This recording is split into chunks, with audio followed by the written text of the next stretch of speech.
बैठो। अरे अरे, यहाँ कहाँ बैठ रहे हो? दीदी आज मेरी मम्मी का जन्मदिन है तो ये सीट हमने रिजर्व करी है। वाह, अब कोई भी कहीं से भी मुंह उठाकर आ जाएगा, हमारे बगल में बैठ जाएगा, हम कुछ बोलेंगे भी नहीं। अरे मेम साहब आप परेशान मत होइए, हम कहीं और बैठ जाते हैं। यही ठीक होगा तुम्हारे लिए। नहीं मम्मी, हम कहीं नहीं जाएंगे, ये सीट हमने बुक करी है। ऐसे कैसे नहीं जाओगे? Manager, manager! जी मैम। अब ऐसे भूखे गवारों को तुम्हारे बगल में बिठाओगे? बाहर निकालो इन्हें, कितनी स्मेल आ रही है इनमें से। सॉरी मैम, बट ये टेबल तो इन्होंने बुक कर रखी है, मैं आपकी कोई हेल्प नहीं कर सकता। ऐसे कैसे हेल्प नहीं कर सकते? धक्के मारो और बाहर निकालो इन्हें, वरना तुम्हारी कंप्लेन करूँ। Sorry ma'am. सुन लिया ना आपने? मेम साहब आप ऐसे क्यों बोल रही हो, हम भी तो आप जैसे इंसान है ना। आज मेरा जन्मदिन है, आप कहें तो कुछ मंगवा दूं? हो आंटी, हम दोनों एक जैसे कैसे हैं? तुम घर घर जाके झाड़ू पोछा करती हो, नाली साफ करती हो, कूड़ा उठाती हो, और हम दोनों एक जैसे हैं? हम दोनों एक जैसे कभी हो ही नहीं सकते। जमीन आसमान का फर्क है हम दोनों में। और तुम मेरे लिए क्या ऑर्डर करोगी?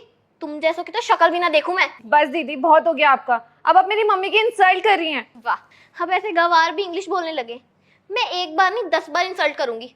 अरे मेम साहब आप ऐसे क्यों बोल रही हैं, मेरी बेटी पढ़ाई कर रही है। पढ़ाई कर रही है? किस चीज की पढ़ाई कर रही है? कूड़ा उठाने की या गटर साफ करने का कोर्स कर रही है? बस बहुत हो गया दीदी, अब आप चुप रहिए। नहीं होती चुप। क्या कर लेगी? तुम जैसे लोग ना मेरी जूती के बराबर हो, ब्लडी थर्ड क्लास पीपल। चल बेटा यहाँ से चलते हैं, मुझे ना यहाँ अच्छा नहीं लग रहा, कहीं और बैठ जाते हैं।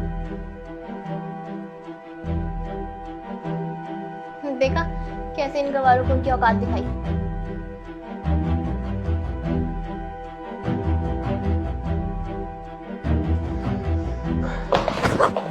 Naresh, oh shit!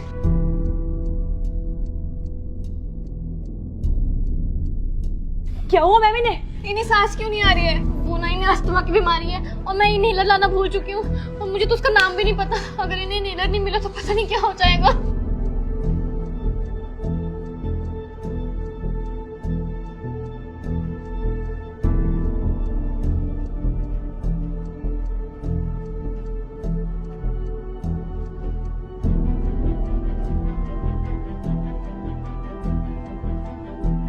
लेकिन आप लोगों को कैसे पता चला कि मुझे इस इनहेलर की ही जरूरत है?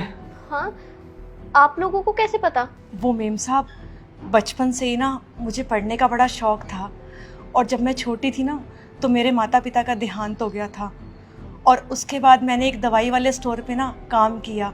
वहीं से मुझे पता चला कि इस दवाई को क्या कहते हैं या ये दवाई किस प्रयोग में लाई जाती है। और मेम साहब जब साहब को अस्थमा का अटैक आया ना तो मैं फटाफट दुकान पर गई और साहब के लिए इन्हेलर ले आई, ताकि साहब उसे लेते ही फटाफट ठीक हो जाएं।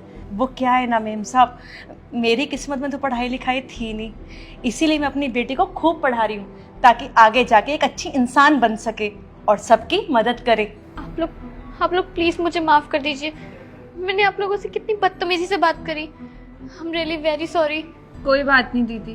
बस मेम साहब मैं आपसे एक बात कहना चाहती हूँ कि कभी भी किसी इंसान को छोटा ना समझे, क्योंकि कोई इंसान चाहे छोटा हो चाहे बड़ा हो, कुछ ना कुछ काबिलियत हर एक इंसान में होती है।